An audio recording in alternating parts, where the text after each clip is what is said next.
नमस्कार. The knowledge is power या माझ्या यूट्यूब चॅनलमध्ये आपलं सर्वांचं मनापासून स्वागत करीत आहे. तर मित्रांनो, आज आपण इयत्ता 7वी मधील धडा अभ्यासणार आहोत, म्हणजे आपण वाचन करणार आहोत. तर मित्रांनो, या यूट्यूब चॅनलमधील या धड्याचं पुस्तक काढून आपण सगळ्यांनी वाचन करायचं आहे. तर बघा, धडा 19वा धोंडा. लेखक आहे डॉक्टर संजय ढोले.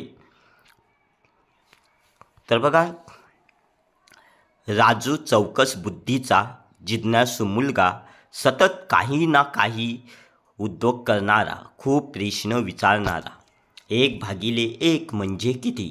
0/1 म्हणजे किती? यात फरक काय? सूर्याचं तापमान किती? असे प्रश्न विचारून भंडावून सोडणारा हा राजू, रस्त्यात त्याला काही नवीन वस्तू अथवा प्राणी दिसला म्हणजे तो त्यातच रमत असे. आजही शाळेतून येताना नेहमीप्रमाणे राजूचे मित्र पुढे निघून गेले होते. संध्येप्रकाश अंधुक होऊ लागला होता. राजू एक एक दगड उचलून बॉलिंग करावी तसा फेकत रस्त्याने चालला होता. अचानक एक गुलगुलीत दिसणारा पण परशाला खरखरीत असा दगड राजूच्या हाती आला. त्याने तो नेहमीप्रमाणे फेकला, पण तो घरंगळत न जाता उड्या मारत अपेक्षेपेक्षा खूपच अंतरावर जाऊन थांबला. गाडीला ब्रेक लागावा तसा राजूला आश्चर्य वाटलं. तो थोडा वेळ थबकला. जास्त बल न लावता फेकलेला दगड एवढ्या लांबपर्यंत कसा गेला? त्याने दुसरा धोंडा उचलला.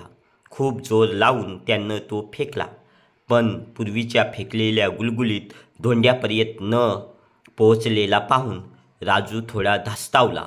त्याला काहीच कळत नव्हतं. हा अनुभव त्याला वेगळाच होता. काय करावं त्याला सुचत नव्हतं. कदाचित आपला हा भ्रम असू शकेल, म्हणून त्याने तो धोंडा पुन्हा फेकण्याचं ठरवलं. यावेळेस तो गुलगुलीत दिसणारा पण खरखरीत वाटणारा धोंडा त्याने उचलून पूर्वीपेक्षा खूपच कमी बलानं फेकला आणि चेंडू जसा उड्या मारत जातो, खोडकर मुलं जशी उड्या मारत पळतात, तसाच तो धोंडा पूर्वीपेक्षाही उंच उड्या मारत गेला व थांबला. राजूला या नवीन धोंड्यांची थोडी गंमत वाटली. एक नवीन खेळणंच आपल्या हाती लागल्याचा आनंद त्याच्या चेहऱ्यावर दिसत होता. हा धोंडा काहीतरी विलक्षण असल्याची जाणीव त्याला झाली. शाळा सुटून बराच वेळ झाला होता. अंधार दाटून आल्यानं हा खेळ राजूला थांबवावा लागला. तो विलक्षण धोंडा त्याने उचलला. अजून काही वेगवेगळ्या प्रकारचे दगड त्याने गोळा केले होते. राजू घरी आला. घरी नेहमीप्रमाणेच त्याचं स्वागत होणार होतं. राजूचे वडील बाबा पाटील कडक शिस्तीचे आणि करारीही होते. घरी येताच बाबांचा करडा स्वर राजूच्या कानी पडला. राजू, कुठे होता इतक्या वेळेपर्यंत?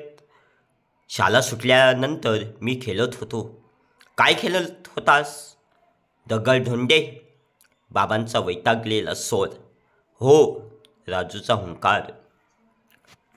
बाबांनी राजूच्या खिशातील सर्व दगडधोंडे काढून बाहेर भिरकावले. फेकलेल्या त्या गुलगुलीत धोंड्याकडे राजू आशालभूत नजरेने पाहत राहिला. रात्र बरीच झाली होती, पण राजूला झोपच येत नव्हती. बाबांनी बाहेर फेकलेला तो गुलगुलीत धोंडाच त्याच्या डोळ्यासमोर येत होता. आजूबाजूला पाहत तो बाहेर पडला. बाहेर किट्ट अंधार होता. तो धोंडा त्याला कुठे सापडणार होता? तरी देखील बाबांनी जिथे ते सर्व दगडधोंडे भिरकावले होते, ती जागा त्यांनी शोधून काढली, पण तो धोंडा काही सापडेना. राजू कष्टानं उठला. शेवटी प्रयत्न म्हणून झुडपांमध्ये शोधण्याचा निर्णय त्याने घेतला. तिकडे जात असतानाच गर्द झुडपात राजूला काहीशी अंधुकशी चकाकी असलेला तो धोंडा दिसला. म्हणजे त्या रात्रीच्या वेळी हा असा दिसतो तर? कुठलीही भीती न बाळगता राजूनं झुडपात हात घालून तो धोंडा काढला. दबक्या पावलानं घरात येऊन टेबलाच्या ड्रॉवर हळूच उघडून त्याने सगळे दगडधोंडे एका कोपऱ्यात ठेवले. सकाळी उठल्यावर राजूने टेबलाचा संपूर्ण ड्रॉवर उघडला. धोंड्याबरोबर सोबत ठेवलेले इतर 3-4 दगड त्याला सापडले नाहीत. राजूने धोंड्याकडे निरखून पाहिले. तो आकारानं त्याला काहीसा फुगीर भासला.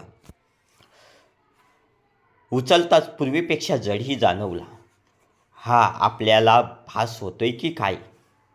राजूला कसलाच अर्थबोध होत नव्हता. तेवढ्यात आईच्या हाकेनं तो विचारसुंकलेतून बाहेर आला. शाळेत जाताना राजूनं सर्वांची नजर चुकवत तो धोंडा हळूच आपल्या दप्तरात ठेवला. त्या धोंड्यामुळे राजूच्या मनात कुतूहल जागृत झालं होतं. रात्री कुणालाही न दाखवता राजूनं तो धोंडा पुन्हा आधीच्याच ठिकाणी ड्रॉवरमध्ये ठेवला व फारसा कुणाशी न बोलता झोपी गेला. मध्यरात्री एवढ्या स्वप्नातून उठावं तसा तो गडबडून उठला. आई शेजारी झोपली होती. त्याने तिला हलवलं पण ती उठली नाही. राजूला आश्चर्य वाटलं. टाचणी पडल्याचा आवाज होताच उठणारी आई एवढी गाढ कशी झोपली याचंच त्याला आश्चर्य वाटत होतं. तेवढ्यात त्याचं लक्ष टेबलाकडे गेलं व तो चकित झाला. जिथं धोंडा ठेवला होता त्या बंद ड्रॉवरच्या फटीमधून प्रखर प्रकाशकिरणं बाहेर येताना त्याला दिसली. एखाद्या चुंबकाकडे आकर्षित व्हावं तसं राजू टेबलाकडे ओढला गेला. नकळत त्याने ड्रॉवर उघडला. उघडताच ती खोली प्रकाशानं झळकून गेली. धोंडा एखाद्या हिऱ्यासारखा चमकत होता. त्याच्यापासूनच विशिष्ट प्रकारच्या लहरी निघत होत्या. त्या प्रखर प्रकाशातही आई व बाबा झोपलेले पाहून राजू गांगरला. कदाचित या धोंड्यामुळेच ते झोपले असावेत असा तर्क त्याने केला.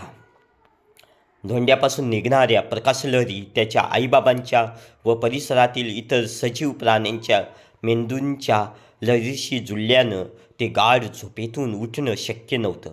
पण राजू स्वतः त्यावेळेस स्वप्नसृष्टीत आल्यानं धोंड्यापासून निघणाऱ्या लहरी त्याच्या मेंदूशी जुळू शकल्या नव्हत्या. म्हणूनच या महत्त्वाच्या क्षणी राजू जागा झाला होता. हे सर्व राजूच्या आकलनापलीकडचं होतं. प्रखर प्रकाश फेकणाऱ्या धोंड्यांकडे राजू जास्त काळ पाहू शकला नाही. त्यानं आपली नजर दुसरीकडे वळवली. क्षणानंतर डोळे उघडून त्याने लख्ख प्रकाशात पुन्हा त्या प्रकाशमय धोंड्याकडे पाहिलं. प्रकाशमय धोंड्यांची हालचाल पाहून तो शहारला. धोंडा वेडावाकडा होऊ लागला. त्याच्यापासून दुसऱ्या एका लहान धोंड्याची निर्मिती पाहून तर राजू घाबरला. दगडापासून दगड त्याला काहीच सुचत नव्हतं. नुकत्याच जन्मलेल्या त्या लहान धोंड्यांची हालचाल पाहून राजूला भीतीमिश्रित गंमत वाटली. छोटा धोंड्याला स्पर्श करण्याचा मोह त्याला झाला, पण तो त्याने टाळला. 2 प्रकाशमय धोंडे त्याला आता स्पष्ट दिसत होते. धोंड्यांचा प्रकाश हळूहळू लुप्त होऊ लागला तसा राजूच्या मेंदूवर झोपेचा अंमल चढू लागला. सकाळी उठताच रात्रीचा स्वप्नवत प्रसंग राजूला आठवला. तसाच वेगानं तो टेबलाकडे धावला. आत एक लहान व दुसरा मोठा धोंडा पाहून त्याचं हृदय धडधडलं. रात्री आपण जे काही पाहिलं ते खरंच असल्याची त्याची खात्री पटली. दोन्ही धोंडे त्याने खिशात टाकले. राजू शांतपणे आपली तयारी करून शाळेत निघून गेला.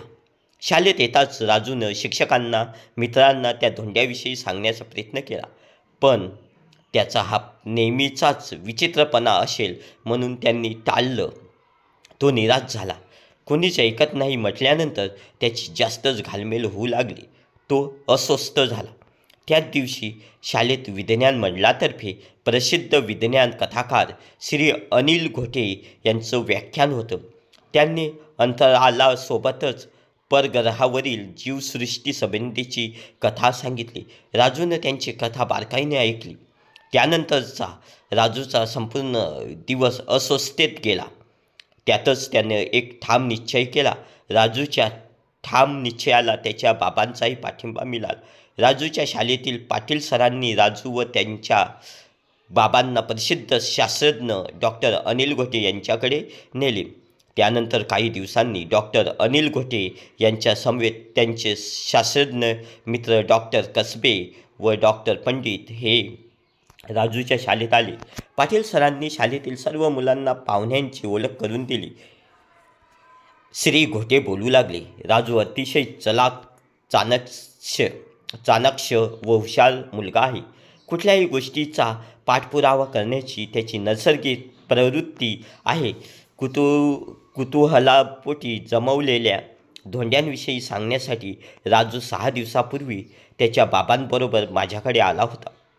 त्याच्या हातात धोंडे पाहून मलाही प्रथम त्याच्याविषयी शंका आली, पण पुढे धोंड्यांविषयी अनुभव त्यांनी माझ्याजवळ सांगितला.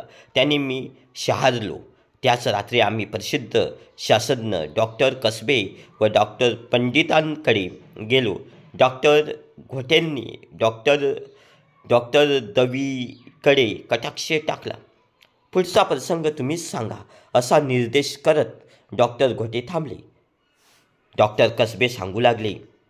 राजूने सांगितलेल्या अनुभवानं आम्ही चरकलो. आमच्या समोरच ते 2 धोंडे त्याने ठेवले होते. त्याच रात्री आम्ही संशोधनाला सुरुवात केली. हा तुमचा छोटा राजूही आमच्याबरोबर होता. त्या धोंड्यातून आम्हाला धक्कादायक माहिती मिळाली. हे धोंडे दूरवर असलेल्या परग्रहावरील सजीव प्राणी होते. आपल्यापेक्षा कित्येक पटीने बुद्धिमान असेच धोंडे अमेरिकेच्या एका प्रांतात सापडल्याची नुकतीच बातमी आली आहे. या धोंड्यांमध्ये पृथ्वीवरील सजीवांबरोबर निर्जीव वस्तूही गिळंकृत करण्याची क्षमता होती. अगदी दगडसुद्धा त्यानंच त्याचा उदरनिर्वाह होत होता.